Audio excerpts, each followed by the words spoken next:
Mesdames et messieurs, soyez bénis au nom de notre Seigneur Jésus-Christ. C'est un privilège pour moi de venir à chaque instant à travers cette émission vous apporter un message de vie. Comme je le dis, Jésus-Christ est le même hier, aujourd'hui et pour toujours. Aujourd'hui, nous allons aborder un thème très important qui concerne chaque personne. Aujourd'hui, nous allons parler de la pêche miraculeuse.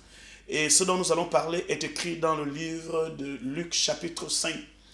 Je vais faire la lecture et je prie Dieu que si vous avez votre Bible, juste devant votre petit écran aussi, vous pouvez voir le verset s'afficher. Luc chapitre 5, commençant la lecture dès le premier verset. Si vous avez votre Bible, vous pouvez la prendre maintenant. Et nous allons lire cette partie. Comme Jésus se trouvait auprès du lac de Génézareth et que la foule se pressait autour de lui pour entendre la parole de Dieu, il vit au bord du lac 2 barques d'où les pêcheurs étaient descendus pour laver leurs filets. Il montait dans l'une des barques qui était à Simon et il le pria de s'éloigner un peu de terre. Puis il s'assit et de la barque il enseignait la foule. Lorsqu'il eut cessé de parler, il dit à Simon, « Avance en plein eau et jetez vos filets pour pêcher. » Simon lui répondit, « Maître, nous avons travaillé toute une nuit sans rien prendre. Mais sur ta parole, je jetterai le filet. » L'ayant jeté, il prit une grande quantité de poissons et leurs filets se rompaient. Ils firent signe à leurs compagnons qui étaient dans l'autre barque de venir les aider. Ils vinrent et ils remplirent les 2 barques au point qu'elles s'enfonçaient. Le message d'aujourd'hui a pour thème la pêche miraculeuse. Je crois que tous les téléspectateurs, surtout vous qui me regardez ici au Gabon, vous connaissez un peu ce qu'on appelle la pêche, parce que dans le Gabon, on fait beaucoup de la pêche. La preuve en est que la plupart, sinon la quasi-totalité de toutes les provinces du Gabon portent chacune d'elles le nom d'une rivière. La province du Haut-Ogooué, la province de Gololo, de l'Angounié, de la Nyanga, du Wallentem. Donc, tous les Gabonais connaissent réellement la pêche. D'une manière directe ou indirecte, vous avez déjà assisté à la pêche. La Bible nous parle ici qu'il y avait un homme qu'on appelait Pierre. Cet homme était un grand pêcheur, sinon le plus grand de sa contrée à l'époque où Jésus prêchait la parole. C'est une personne qui maîtrisait le lac de Génézareth et il partait de temps en temps pêcher. Et il avait déjà des abonnés, des personnes qui venaient acheter du poisson chez lui pour aller revendre. Il avait une très grande influence en matière de pêche et il était un expert à la matière. Mais il y aura une très grande surprise. Dans une nuit, il va à la pêche comme d'habitude, au même endroit, dans le même fleuve, ayant toujours la même expérience. Alors cette nuit, Pierre va pêcher toute la nuit, mais il n'a pas pris un seul poisson. Et c'est là où se résume un peu toute la difficulté de l'homme. Pierre pêche toute la nuit, et le lendemain, il s'assoit au bord du rivage, en train de laver les filets. Et Jésus, qui prêche la parole, il dit à Pierre, jette le filet. Pierre dit non, j'ai travaillé toute la nuit sans rien prendre. Alors j'aimerais que vous compreniez d'abord que dans la pêche miraculeuse, il n'y a pas de miracle sans d'abord l'échec. C'est l'échec qui provoque l'intervention de Dieu dans la vie de tout homme sur la terre. Alors j'aimerais que vous sachiez que Pierre, malgré son expérience, il a échoué. Il y a les gens qui ne supportent pas d'échouer parce qu'ils ont l'expérience et ils savent comment ça se passe. Mais quand l'échec arrive dans leur vie, certaines personnes vont au suicide ou ils changent de tendance tout simplement parce qu'il a croisé une déception, il a croisé un échec. Cette situation était tellement grave que Pierre ne comprenait pas exactement ce qui venait de se passer. C'est là que je le connais très bien. J'en ai l'habitude de pêcher. Mais comment se fait-il que toute la nuit j'ai pêché, mais je n'ai même pas pris un seul poisson? Chers amis, il y a plusieurs personnes parmi vous qui peuvent parler comme Pierre. J'ai essayé tous les moyens. Je suis allé travailler tel ou tel endroit, ça n'a pas marché. J'ai essayé de faire telle ou telle action, ça n'a pas marché. J'avais tel ou tel projet, j'étais sûr que la chose allait marcher, ça n'avait pas marché. J'ai essayé toute la nuit et je n'ai rien pris. Oui, la première raison que Pierre n'a pas pris le poisson, c'est d'abord la première raison, c'est que Pierre dit, j'ai travaillé toute la nuit. La nuit est le symbole de l'obscurité. Combien de personnes travaillent dans l'obscurité? Parce que Jésus, d'un côté, il dit, je suis la lumière du monde. D'un autre côté, il y a la nuit. Les gens qui n'ont pas Jésus et les gens qui vivent dans les ténèbres. La plupart de nos projets ont été faits dans les ténèbres où Jésus-Christ est complètement absent. Essayez de regarder autour de vous. Essayez de regarder vos projets. Est-ce que Jésus-Christ est le commencement ou la lumière qui incarne vos projets? Pierre dit, j'ai péché toute la nuit. Une des raisons pour laquelle aujourd'hui, certaines personnes ne réussissent pas dans leurs projets, parce que ces projets sont faits dans l'obscurité. L'obscurité dirige et commande le monde aujourd'hui. Il est possible, mes chers téléspectateurs, qu'il fut un temps dans le passé que vous aviez travaillé toute la nuit, mais vous aviez ramassé, vous avez pris une grande quantité de poissons. Parce que certaines personnes me diront, écoutez, moi je travaille parfois sans Jésus, j'ai réussi. Exactement comme était Pierre. Il fut un temps où Pierre a travaillé toute la nuit, il prenait une grande quantité de poissons. Mais cette nuit est une nuit très particulière où Pierre va comprendre qu'on peut, quel que soit l'homme que nous sommes, quelles que soient nos capacités, il y a toujours une situation où nous pouvons échouer. Alors, nous avons travaillé toute la nuit. Nous avons souffert toute la nuit. Nous avons essayé toute la nuit. Les choses ne marchent pas. Je vous dis quelque chose, mes chers bien-aimés. La nuit est d'abord votre premier adversaire. Vous ne pouvez rien réussir. Vous ne pouvez pas prospérer quand les ténèbres règnent dans votre foyer, quand les ténèbres règnent dans votre maison, quand les ténèbres règnent dans votre entreprise. Vous ne pouvez rien prendre. Pierre était déçu, mais Pierre n'a pas compris que ce jour, il devait rencontrer un homme.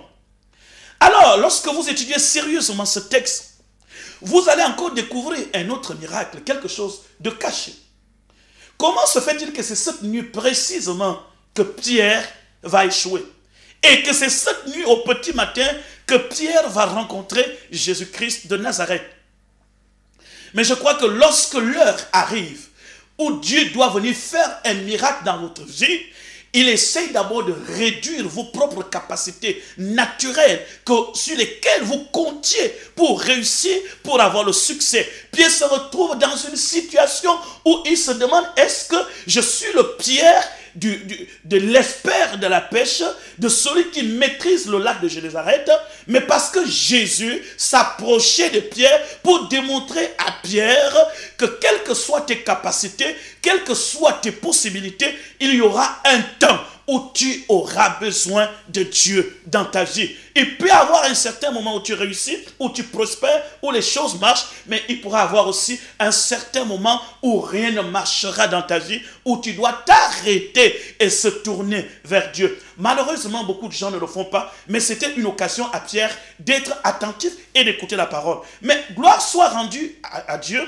Sur le lac que Pierre vient d'échouer, il y a quelqu'un qui est au bord de ce lac en train de prêcher l'évangile. Cet homme s'appelle Jésus.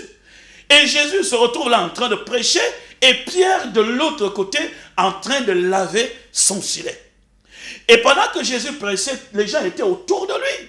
Pierre écoutait attentivement Jésus-Christ, mais il était en train de laver son filet. Je vais encore ajouter un mot très important pour tous ceux qui nous regardent en ce moment et ceux qui regardent ce programme. Je veux que vous puissiez vous identifier à Pierre. Lorsque Pierre est sorti d'un échec, la première chose que Pierre devait se poser la question, qui est responsable de mon échec? Est-ce que c'est moi-même? Est-ce que ce sont mes filets?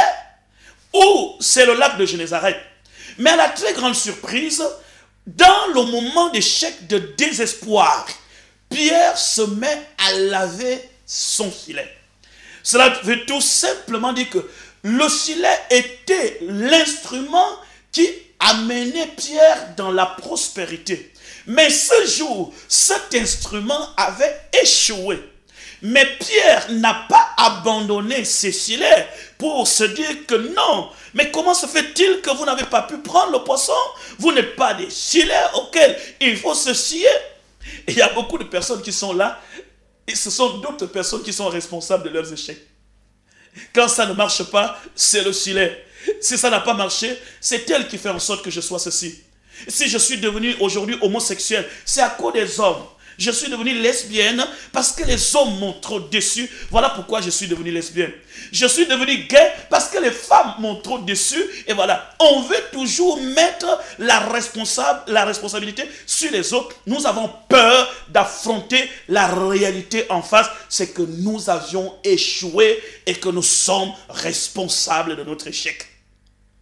Pierre a assumé sa responsabilité d'échec. C'est la raison pour laquelle il a pris le temps de laver ses filets, un signe d'espoir, un signe qui donne la possibilité d'espérer. Ça n'a pas marché aujourd'hui, mais ça marchera certainement un jour. Cette nuit, je n'ai rien pris. Il n'est pas question que je m'enflamme. Je sais qu'un autre jour, ça marchera. Il a pris son filet. Il a encore entretenu un filet qui venait d'échouer. Mesdames et messieurs, c'est là où se trouve ton problème. Ta difficulté, c'est que chaque échec t'amène à prendre de très mauvaises décisions et qui te coûtent très cher dans la vie. Tu penses avoir choisi une très bonne décision, tu penses avoir fait un très bon choix, mais tes choix t'amènent encore de déception en déception. J'aimerais vous dire, ne faites jamais des choix de vengeance lorsque vous avez eu une déception dans votre vie. Il est temps de demander de la maîtrise de soi et de rester calme et de nettoyer l'instrument auquel Dieu vous a donné pour réussir dans la vie, à savoir votre filet. Ne prenez toujours pas la décision. Oh, il m'a fait comme ça, je vais quitter le foyer. Oh, mon mari m'a trompé, je ne veux plus. Oh, ma femme m'a trompé, je ne veux plus. Non, j'ai raté le bac. En tout cas, comme j'ai raté le bac, je ne peux plus. Non, mon gars là, il n'est pas gentil. Il est parti faire un enfant dehors. En tout cas, moi, je préfère être lesbienne. Oh non, ma femme là, c'est pas la peine. Moi, je préfère être gay. Regardez le choix de votre vie. Mais n'oubliez pas que chaque choix a une conséquence derrière. Il est mieux, si vous assumez votre échec personnel, vous pourrez plus tard assumer des échecs à venir. Mais si vous refusez que vous n'êtes pas responsable des échecs qui vous arrivent, c'est que vous ne pourriez jamais vous améliorer. Chers téléspectateurs, maintenant, nous allons voir la rencontre de ce Pierre et de ce Jésus. Je vous laisse un temps de regarder cette petite page publicitaire et nous nous retrouvons juste quelques instants. À tout à l'heure. Entre tes mains, j'abandonne tout ce que j'appelle mien. Oh, ne permets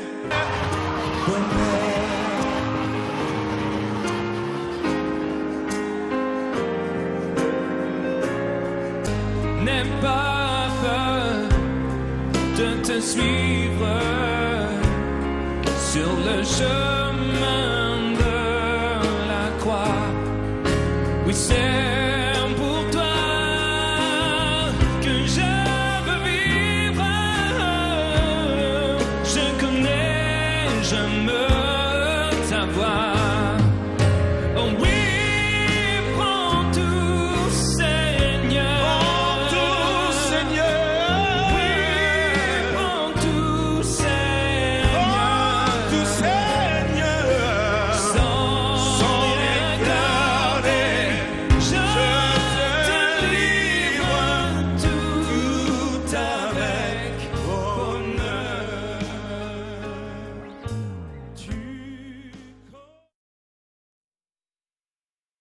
Chers téléspectateurs, merci. Soyez bénis au nom de Jésus-Christ. On se retrouve à la deuxième partie de cette émission. Dans la première partie de cette émission, nous avons vu que Pierre a pris le temps de laver ses filets, malgré l'échec qu'il a connu, à pêcher toute la nuit sans rien prendre. Alors, nous remarquons dans cette situation qu'il a pris le soin de laver son filet. Il n'a pas abandonné son filet. Il ne s'est pas mis en colère contre son filet. Il ne s'est pas mis en colère contre quelqu'un. Il n'a pas donné, il n'a pas remis son échec à une autre personne, comme certaines personnes le font quelquefois dans des choses ou des situations qui leur arrivent dans la vie. Je ne suis pas là en train de dire que les gens, il n'y a pas des gens qui peuvent détruire la vie des autres. Je suis conscient, je suis prédicateur de l'évangile. Je sais qu'il y a des gens qui sont là, qui peuvent détruire la vie des gens, qui ont des manipulations, qui détruisent certaines personnes. Et on peut les appeler les sorciers, ou les gens qui sont dans les loges ou dans les sociétés initiatiques. Leur but, leur objectif, c'est de manipuler les âmes et les esprits des gens. C'est pas ce dont je parle. Et même si c'était le cas, si quelqu'un veut sortir dans une situation, vous ne devez pas d'abord regarder ce que les autres vous font. La première chose à regarder, c'est votre capacité à se relever devant les échecs qui sont devant vous. Parce que si vous n'avez pas cette capacité et que vous dites aujourd'hui, si je ne me marie pas, c'est mon oncle, si je ne travaille pas, c'est ma tante, si je ne fais pas telle ou telle chose, c'est X ou Y, qu'est-ce qui arrivera? Vous allez croiser les bras, vous allez pleurer, vous allez aller de maison en maison expliquer que mon oncle me fait ceci, telle ou telle personne me fait ceci, et votre situation ne changera pas. Ayez une prise de conscience en vous-même et réalisez que vous êtes né pour réussir. Vous êtes né pour se marier. Vous êtes né pour prospérer. Il est possible que quelqu'un a pu faire quelque chose. Il est possible que le filet est allé dans l'eau et que ce filet n'a pas amené du poisson. Il est possible que l'hameçon est allé dans l'eau et l'hameçon n'a pas retiré le poisson. Mais je prends le soin de laver mon filet parce que j'ai espoir que si ça n'a pas marché aujourd'hui, ça marchera demain. C'est ça, laver le filet. Laver le filet, c'est si ça n'a pas marché aujourd'hui, ça marchera demain. C'est de l'espoir. La Bible déclare au sujet d'Abraham, Abraham n'avait pas d'enfant. La Bible dit espérance contre toute espérance. Il n'a pas regardé que son corps était déjà usé, puisqu'il avait près de 100 ans et que Sarah n'était plus en état fécond. Il fut fortifié par la foi, ayant la pleine conviction que ce que Dieu promet, il peut aussi l'accomplir. Voilà pourquoi cela lui fut imputé à la justice. Abraham avait de l'espérance. Et cette espérance, Pierre l'avait lorsqu'il lavait son filet. En lavant son filet, il annonçait un message que je reviendrai toujours à la pêche. Même si aujourd'hui je n'ai pas pris du poisson, je reviendrai toujours. Et alors quand Jésus s'approche de lui, déjà, il trouve quelqu'un dans de très bonnes dispositions qui ne dort pas devant ses échecs, qui ne pleure pas devant ses échecs, qui ne va pas pleurnicher quelque part, dire on m'a fait ceci, on a fait cela, mais je vais mourir, on veut m'enterrer. Mais non, ma sœur, c'est vrai, c'est peut-être possible que quelqu'un ait éloigné les poissons dans le lac, mais espère que ça marchera. Lève-toi, traverse tes échecs, surmonte tes échecs, regarde ta situation. L'examen n'a pas marché, mais ça marchera un jour. Tu ne dois pas t'écraser, tu ne dois pas pleurer. L'échec n'est jamais la fin du monde. Le monde ne se finit pas par les échecs, mais les échecs doivent forger au-dedans de nous un caractère solide qui doit nous permettre de surmonter le reste des épreuves qui sont devant nous. Alors lorsque Jésus commence à prêcher, il voit Pierre. Regardez toute la foule qui était là, l'attention de Jésus-Christ qui était en train de laver son filet.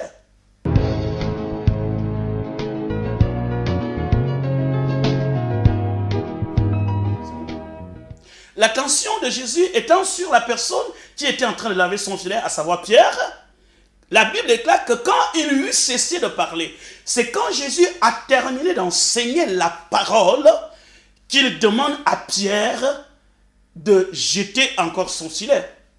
Jésus ne peut pas demander à Pierre de jeter son filet si la parole n'a pas encore atteint son objectif. Jésus était en train d'enseigner. Il savait que Pierre avait un problème au rivage. Il savait que ce monsieur sortait d'une pêche bredouille. Et Jésus remarquait cela, il prêchait. Et Pierre écoutait la parole. Votre miracle commencera lorsque vous serez prête à écouter la parole de Dieu. Ah oui, c'est ça qui est très compliqué aujourd'hui. Oui, on m'appelle au téléphone. Bishop, prie pour moi, j'ai tel ou tel problème. Oui, Bishop, est-ce que tu peux prier pour moi? J'ai telle ou telle situation. Oui, Bishop, s'il vous plaît, je veux que vous priez pour moi. Oui, on peut bien prier pour vous. Mais si vous pouvez comprendre que votre miracle commence derrière la parole et non derrière la prière. Si la parole de Dieu est entrée dans votre vie et que cette parole a affecté votre vie, quand on priera pour vous, le miracle se manifestera. Celui qui aime la prière, mais qui n'aime pas la parole, n'aura jamais son miracle. Celui qui veut s'attacher seulement qu'on prie pour lui, parce que nous voyons aujourd'hui des chrétiens qui sont à la recherche de la prière. Je vais qu'on prie pour moi, je vais qu'on prie pour moi. C'est vrai qu'on peut prier pour toi, mais quelle est ton attitude? La prière, ce n'est pas du fétichisme, ce n'est pas un talisman, ce n'est pas des méthodes qu'il faut utiliser pour changer l'histoire de quelqu'un en un claque, non. La prière répond d'abord au désir de ceux qui ont écouté la parole de Dieu. Dès qu'il eut cessé de parler, il dit maintenant, Simon, avance en pleine eau et jetez votre filet. Et Simon dit, mais j'ai travaillé toute la nuit. Non, c'est le Seigneur qui parle. Je peux vous rassurer, vous qui me regardez aujourd'hui. Lorsque Simon a jeté le filet, le même endroit où il avait jeté, il a ramassé de grandes quantités de poissons et c'était un moment de joie. Et je peux te rassurer, vous qui me regardez en ce moment, là où vous avez échoué, là où Dieu vous bénira, là où vous avez été humilié, c'est le même endroit que Dieu t'élèvera. Ne fouillez pas la présence de Dieu. Restez en contact avec le Seigneur Jésus. Obéissez à la parole de Dieu, parce que Dieu prend la responsabilité de t'élever là où les gens t'ont méprisé, là où tu as connu des échecs, c'est le même endroit où tu connaîtras des succès. Je te le déclare au nom de Jésus-Christ. Nous constatons aujourd'hui, beaucoup de nos frères vont en Europe, aux États-Unis. Je ne suis pas contre le voyage, la preuve en est que moi-même je voyage, mais ce que j'aimerais vous dire, que Dieu vous élèvera là où vous avez été humiliés. Ceux qui vous ont vu dans la poussière, vous verront dans la gloire. Ceux qui vous ont vu assis dans l'eau, dans la boue, ils vous verront assis sur la même table que les rois de la terre. Et je crois que c'était un message de vie et c'était un message de transformation. Et je crois que le temps est arrivé que Dieu doit te démontrer que comme tu as eu conscience en l'Éternel ton Dieu, tu as conscience à la parole de Dieu, l'Éternel prend la responsabilité de venir transformer ta vie, de venir opérer un miracle là où aucun miracle n'était plus possible. Et je crois que le temps de ton miracle a sonné. Le temps de ta bénédiction a sonné. Le temps de la justice de Dieu a sonné. Le temps où Dieu doit essuyer tes larmes a sonné. Là où tu as raté, c'est là où tu réussiras. Mais pour que tu réussisses, il faudrait qu'après que tu aies raté, tu assumes la responsabilité de ton échec et à travers ton échec, tu cherches Jésus-Christ. Et quand tu rencontres Jésus en écoutant sa parole, c'est sa parole qui va te renvoyer sur le même terrain et tu auras les mêmes résultats. Voilà pourquoi vous ne devez pas vous éloigner là où Dieu doit accomplir votre plan. Là où tu as été rejeté, c'est là où tu seras cherché. La pierre qui a été rejetée est devenue la principale de l'angle. Je vous parle de quelque chose qui est vrai. Il n'est pas interdit de voyager. Il n'est pas interdit de répondre à un appel de Dieu et de faire le business, d'aller aux États-Unis. C'est très merveilleux. La grâce de Dieu va vous accompagner. Il déclare que la grâce, le bonheur m'accompagne tous les jours de ma vie. Dieu pourra t'accompagner. Mais avant que Dieu ne t'accompagne, il va d'abord t'élever là où les gens t'ont humilié. Et je crois que ça fait partie de la grâce, de la faveur de Dieu. Là où Pierre a échoué, c'est le même endroit que Pierre a pêché du poisson. Gloire à Dieu. Et ce sera la même chose pour toi. Je dis à une personne qui me regarde, devant ton petit écran, au moment où tu es en train de me regarder, je peux te rassurer que là où tu traverses un échec, tu traverses une situation très grave, voire même critique, mais Jésus-Christ est juste là à côté. Ta situation sera bientôt changée. Le titre du message aujourd'hui, c'est la pêche miraculeuse. Toi, ce sera un mariage miraculeux, un travail miraculeux, un succès miraculeux, une réussite miraculeuse. Je crois que le miracle de Dieu aussi est en train de frapper ta porte, mais si tu prends une très bonne attitude et une très bonne décision dans des situations que tu rencontres, rien n'est impossible à Dieu. Ce qui est impossible aux hommes, mais c'est toujours possible à Dieu. Le temps de faire le miracle est déjà arrivé. Avance en pleine eau et jetez le filet. J'aimerais vous dire quelque chose. Il est temps que vous avanciez avec Dieu. Il est temps que vous alliez dans les eaux profondes avec Dieu. Non, les poissons ne se trouvent pas au rivage. Il faut que vous avanciez. Il y a un endroit précis où vous pouvez ramasser le poisson avec Dieu. La vie spirituelle, ce n'est pas de rester au rivage, là où l'eau se trouve sur les chevilles. Regardez la vision d'Ézéchiel. Il a vu la vision, l'eau qui entrait dans le temple. L'eau était au seuil de la maison, l'eau était aux genoux et l'eau était sur les reins. Jésus dit à Pierre, à Simon, avance en pleine eau. Les miracles, le succès se trouve pour ceux qui veulent avancer et non pour ceux qui veulent reculer. Il est temps que tu avances en pleine eau avec Jésus-Christ, car avec Jésus, cette fois-ci, les choses iront mieux. Alors, Pierre est avancé.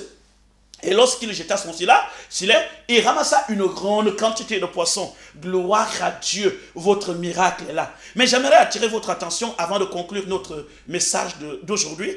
Lorsque Pierre essaye de tirer les poissons, les filets ont commencé à se rompre. Il y avait une grande quantité. Mais Pierre va faire un geste. Il fait un signe à ses frères. Et il dit, venez, venez, venez, venez. Et ses frères sont venus l'aider à soutirer la bénédiction de Dieu. Alors mon frère, ma soeur, que Dieu te bénisse abondamment. Je te dis quelque chose de très important.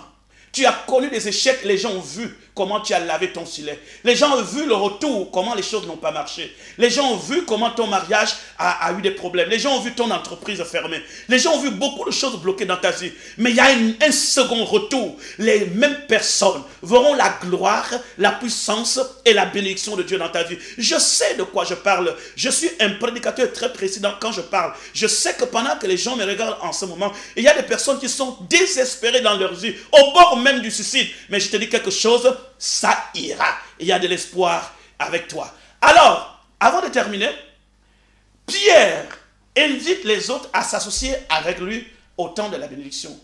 Mais comprenez très bien que quand Pierre lavait ses filets, personne n'est venu à son secours. Mais c'est quand les poissons étaient déjà là que ses frères sont arrivés à son secours. Et là, je te dis quelque chose de très important. Les gens ne seront pas à tes côtés quand il y a des chèques. Ils s'éloignent. Mais c'est quand il y a la bénédiction que les gens viendront massivement. L'heure de ton miracle a sonné. Il y a une pêche miraculeuse dans ta vie. Je crois que cette saison, c'est ta saison. C'est ton temps.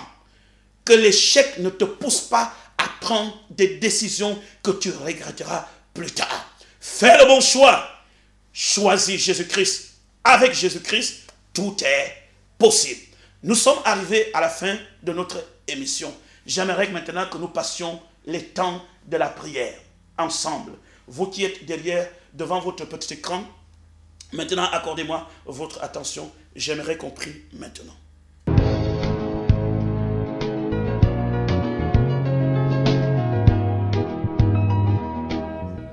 Maintenant, nous arrivons à la partie où il faut prier.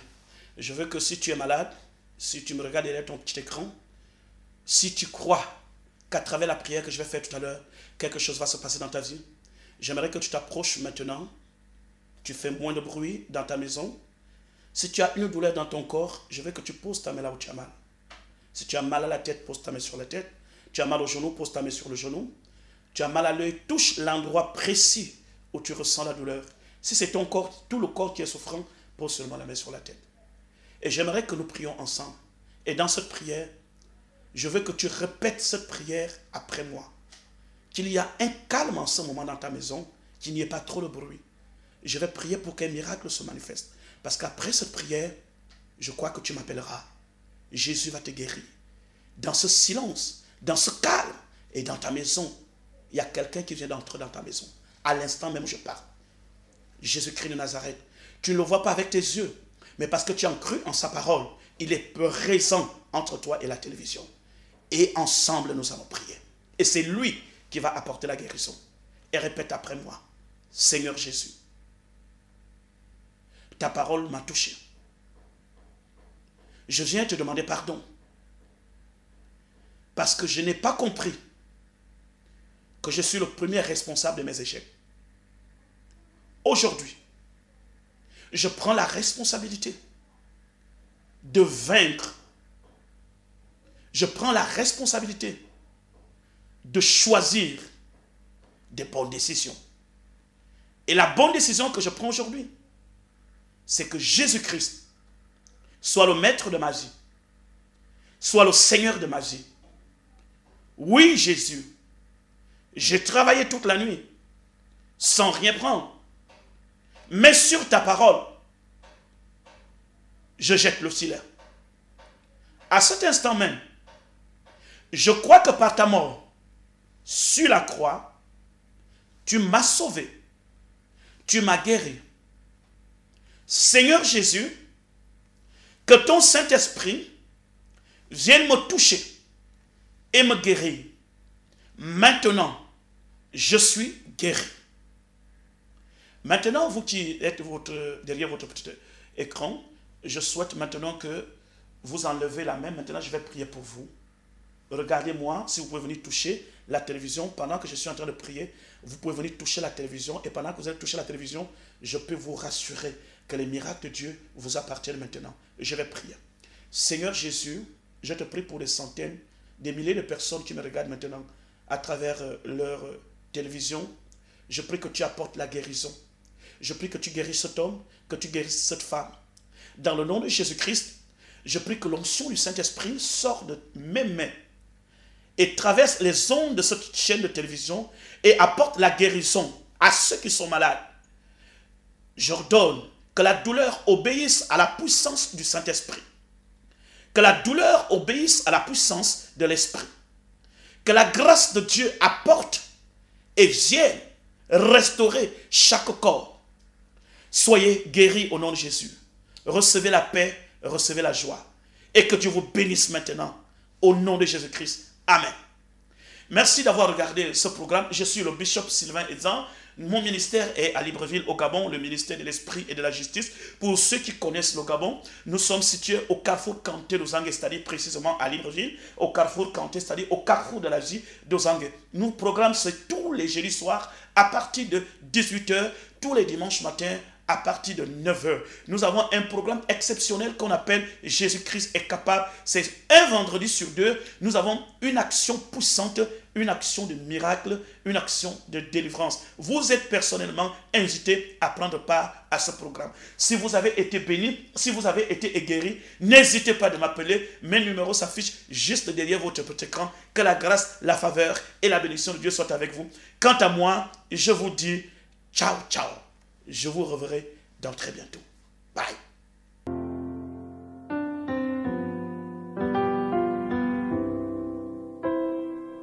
C'est au pied de ta croix que je trouve le réconfort. Je n'ai plus peur de rien quand je suis blotti dans tes bras. C'est au pied de ta croix que je trouve le réconfort. Je n'ai plus peur de rien quand je suis blotti dans tes bras. Assoiffé de ton eau qui me redonne la vie, tu me nourris avec ton pain de vie. La douceur de ta voix, je ne m'en lasserai pas. Quand tu me parles, je t'entends et je crois. C'est au pied de ta croix que je trouve le réconfort. Je n'ai plus peur de rien quand je suis blotti dans tes bras. C'est au pied de ta croix que je trouve mon réconfort. Je n'ai plus peur de rien quand je suis blotti dans tes bras. Garde-moi près de toi pour l'éternité. Et en retour, je promets de t'aimer. Ressens-tu mon amour quand je chante pour toi? Il est si fort que je pleure de joie, oui, de joie. C'est au pied de ta croix que je trouve le réconfort. Je n'ai plus peur de suis blotti dans tes bras.